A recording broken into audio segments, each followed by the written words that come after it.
जय श्री कृष्ण मेरे परमात्मी जनों। कृष्ण आस्था प्रमीला चैनल पर आपका हार्दिक स्वागत करती हूँ। आज हम गणगौर सिंजारे के बारे में बात करते हैं। किसी भी पर्व और उत्सव के एक दिन पूर्व का दिन सिंजारा कहलाता है। उस दिन सब सौभाग्यवती स्त्रियों को मेहंदी लगाई जाती है और बाल इत्यादि धोते हैं और श्रृंगार करते हैं। और बहू यदि बाहर हो, पीहर हो, तो पीहर में साड़ी, श्रृंगार का सामान, गहने इत्यादि भेजे जाते हैं और उनके लाड़ प्यार करते हैं। अर्थात बहू और बेटियों को स्नेह करना ही सिंजारा कहलाता है। गणगौर पूजन क्या होता है? गणगौर का पूजन विवाहित स्त्रियां अपने अखंड सौभाग्य की प्राप्ति के लिए करती हैं और कुंवारी लड़कियां श्रेष्ठ वर प्राप्ति के लिए करती हैं। पूजन की विधि देख लेते हैं। चैत्र शुक्ल तृतीया के दिन अर्थात गणगौर पूजन के दिन सभी स्त्रियां गणगौर माता और ईश्वर जी की पूजा करते हैं। भूमि पर गोबर और मिट्टी का चौका लगा करके, दूब ज्वारा पाटे पर बिछा करके और गणगौर ईश्वर जी को विराजमान करते हैं। गणगौर को पुष्पों से सजा करके जल के कलश सिर पर रख करके जेलें लाई जाती हैं। फिर गणगौर माता के 16 श्रृंगार किए जाते हैं और गीत गाए जाते हैं। और गीत जो है वो गीत का वीडियो मैंने एक अलग से डाल दिया है। उस वीडियो में ये भी बोल दिया है कि इस गीत को 16 बार गाएंगे हम। जल, रोली मोली, काजल, मेहंदी, चूड़ी, पुष्प, नैवेद्य आदि से पूजा करते हैं। गणगौर के आभूषण आटे में हल्दी डाल करके गूंथ करके और फिर बनाए जाते हैं, जैसे हम दशा माता पर बनाते हैं। घी का दीपक जलाया जाता है और दीपक रखने से पूर्व चावल की अथवा गेहूं की ढेरी बनाते हैं और उसके ऊपर रखा जाता है दीपक। इसके पश्चात गुने और फल जो मैदा या आटा और गुड़ से बनाए जाते हैं वो संख्या में 16 होने चाहिए और वो 16 गुने और फल पूजा में रखते हैं और उनके ऊपर कुमकुम बिंदी लगाई जाती है और कल्पना निकाल करके सासू जी को दे देते हैं। बहन बेटियों के भी मिठाई बेचते हैं। कुंवारी कन्याएं 16 होती है, गुना फल इत्यादि उनके होते हैं और विवाहितों के 8 फल ही होते हैं और वही गणगौर माता के वो चढ़ाती हैं। आपस में एक दूसरे के बदल सकते हैं। अगर नहीं हो तो जो हम माता जी के चढ़ाते हैं गणगौर माता के, उन्हीं को हम वापस ले लेते हैं और वो पहले वो ग्रहण करते हैं फल और गुने, उसके पश्चात भोजन ग्रहण करते हैं। व्रत किया जाता है। पूजन के बाद दिन में गणगौर को जल पिला करके और विदा करते हैं। विदा करने का अर्थ यहाँ पर बिल्कुल भी ये नहीं होता है कि हम तालाब में विसर्जन करें। जिनके यहाँ गणगौर रखी जाती है हर वर्ष, प्रत्येक वर्ष उन्हीं के रखी जाती है, अथवा जिनके घर में पहली बार विवाह होता है तो वो लोग भी रखते हैं और फिर पूजा करने के बाद पुनः उन्हीं के घर में उनको विराजमान कर दिया जाता है और अगले जब वर्ष हम फिर पूजा करेंगे तो उन्हीं को लेकर के और उनकी पूजा की जाती है और यही विदाई कहलाती है। अलग से विसर्जन बिल्कुल नहीं होता है गणगौर देवी का। सुहागन स्त्रियां, विवाहित स्त्रियां 8 बार और कुंवारी कन्याएं 16 बार गणगौर पूजती हैं और गीत गाती हैं। और अब एक कथा कह लेते हैं। बहुत छोटी सी कथा है जो गणगौर की बहुत ही प्रचलित कथा है कि जब सब सुहागिन स्त्रियां पूजा करने जाती हैं, पूजा करने के पश्चात माता पार्वती से उनको आशीर्वाद लेने का, वर प्राप्ति का जब अवसर आता है तो माता जी ये बोलती हैं, यानी कि माँ पार्वती ये बोलती हैं, गौरा जी ये बोलती हैं कि मैं इन सब लोगों को अपनी उंगली को चीर करके और आधे रक्त का सुहाग रस दे देती हूँ। जिस किसी के भाग में मेरा दिया हुआ सुहाग रस पड़ेगा वह मेरी ही तरह तन और मन से सौभाग्यवती होगा। निदान जब स्त्रियां पास में आईं और पूजा कर चुकी तब पार्वती जी ने अपनी उंगली चीर कर उन पर छिड़की। उंगली में से जो किंचित रक्त निकला उसी की एक एक या दो दो जो भी बूंद जिस पर भी गिरी उसी हिसाब से उनको सुहाग की प्राप्ति हुई।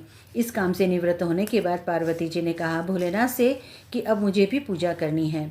तब शिव जी ने कहा कि ठीक है, तुम पूजा करो। पार्वती जी ने कहा मैं नदी के किनारे जाकर के पूजा करूंगी।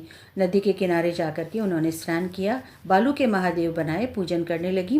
पूजन के बाद बालू के ही पकवान बनाकर उन्होंने शिव जी को भोग लगाया, परिक्रमा की और नदी किनारे की मिट्टी का टीका माथे पे लगा करके 2 कण बालू का प्रसाद पाया और शिव जी के पास लौट आईं।